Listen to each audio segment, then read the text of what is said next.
King of endless glory. The Lord be with you. A reading from the Holy Gospel according to John.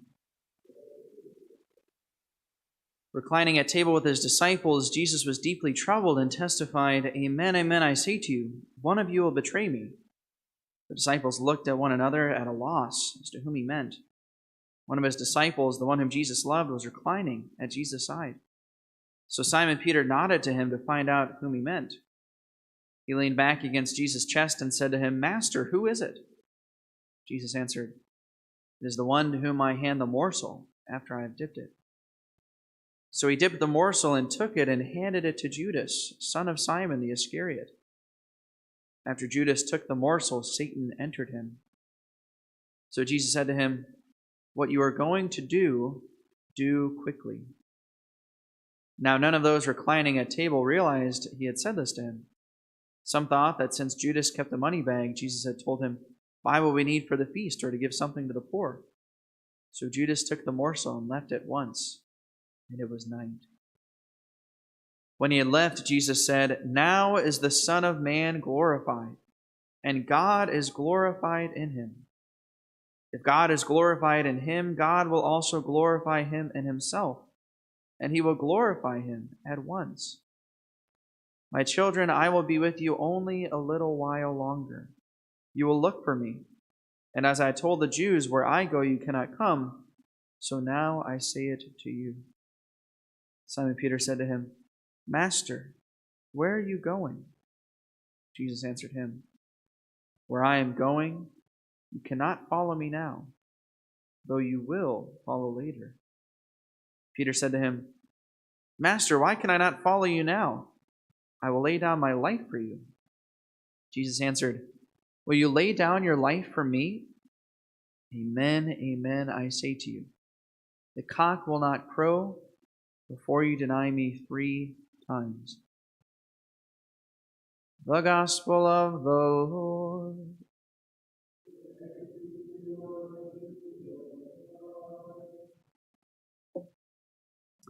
So as I mentioned yesterday, one of the things I typically do during Holy Week is explain what was going on during these last weeks of Jesus. Many of us are familiar with Palm Sunday and then the Last Supper on Holy Thursday, but some of the details in between are a little bit fuzzy. Okay? So on Monday and Tuesday of Holy Week, that was when Jesus, he cursed the fig tree, and then he also went and cleansed the temple and began to give other parables about what he was accomplishing. It's important to recognize that it all started on Palm Sunday. So yesterday we talked about the cursing of the fig tree. Today we're going to talk about the cleansing of the temple. But it's important to remember that it started on Palm Sunday. There's a couple of historic events in the Old Testament that people would have recalled when Jesus came into the temple. They would have remembered a famous prophecy of the prophet Malachi, talking about the Lord himself coming to the temple. And they would have also remembered this in light of the book of Ezekiel. Remember, Ezekiel was living during the time that Jerusalem was taken over and the temple was burned down. And Ezekiel was prophesying from Babylon. He was having visions about what was taking place. And one of the really striking things about the vision of Ezekiel is he has a vision of God departing from the temple in Jerusalem. And then at the end of his prophecy, he prophesied that in the days of the Messiah, the Lord would return to the temple from the east. It was a very famous prophecy in the days of Ezekiel. This was actually fulfilled when the Ark of the Covenant was taken out of the temple. Right? So the prophet Jeremiah, when he knew that the temple did not have much time left, he took some priests with him and they actually hid the Ark of the Covenant in Mount Nebo, and it was never found again. Right? This is what Ezekiel was symbolically seeing.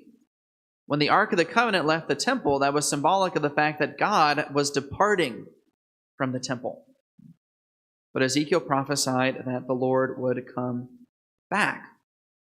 In the days of Jesus, the temple, even though it had been built, right, even though people worshipped in the temple, it was still empty. The Ark of the Covenant had never been found again. So the Holy of Holies, the great and most holy room in the temple, it was literally empty in the days of Jesus. So everybody knew about this prophecy of Ezekiel, that one day the Lord would return to his temple, which of course Jesus did. Right? And people recognized him as the Son of God, right, who was returning to the temple. But this time God was not simply returning, right? He was returning to pronounce judgment on the temple and to cleanse the temple. This is the second Old Testament background that the people would have remembered. Some of you may have read the books of the Maccabees, right? The books of the Maccabees. They're only in Catholic Bibles. Protestants consider them apocrypha. But the Maccabees books are basically about a Jewish revolt that took place about 160 years before the birth of Jesus. There was a tyrannical Greek king named Antiochus Epiphanes IV, and he was a very tyrannical ruler over the Jews. And one of the things that he did to the Jews is he made a bunch of national laws to persecute them, to prevent them from practicing their faith. And he actually put pagan idols in the temple, in the sanctuary. And so the Jews revolted against this.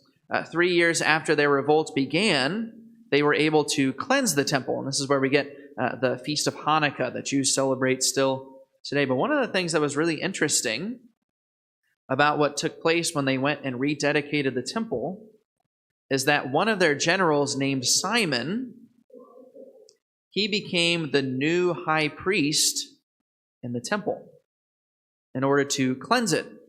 And as he was processing into Jerusalem on his way to the temple, guess what people laid on the streets as he entered? Palm branches, just as they did with Jesus. The people were recognizing that just as this Simon had been victorious in battle and was coming to cleanse and rededicate the temple, so likewise Jesus was doing this now. But the temple was very unclean, so Jesus had to transform the temple. And that's indeed what he did when he entered. He proclaimed that no longer would the temple be made of stones, but rather his body is the true temple. And the church is his mystical body.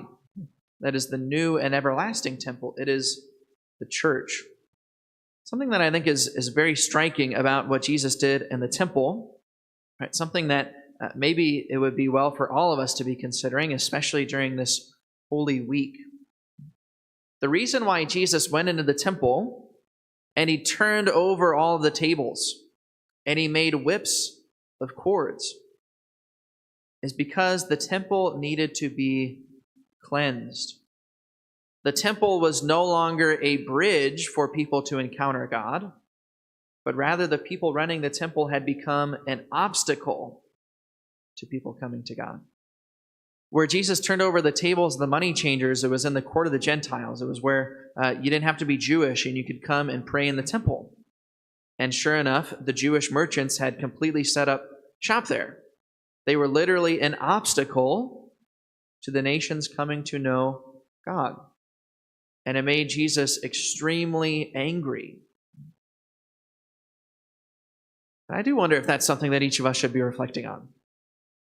Because we are also supposed to be a bridge to all peoples to know God. Our parish is to be a bridge. Our church is to be a bridge. And we ourselves are to be a bridge. But are we not sometimes more often obstacles than bridges? And will Christ not also judge us for the times that we are obstacles? It's a very significant thing that we should be reflecting on during this Holy Week. That Christ truly, with zeal, desires to cleanse his church and to cleanse us. And sometimes he might need to use some drastic measures.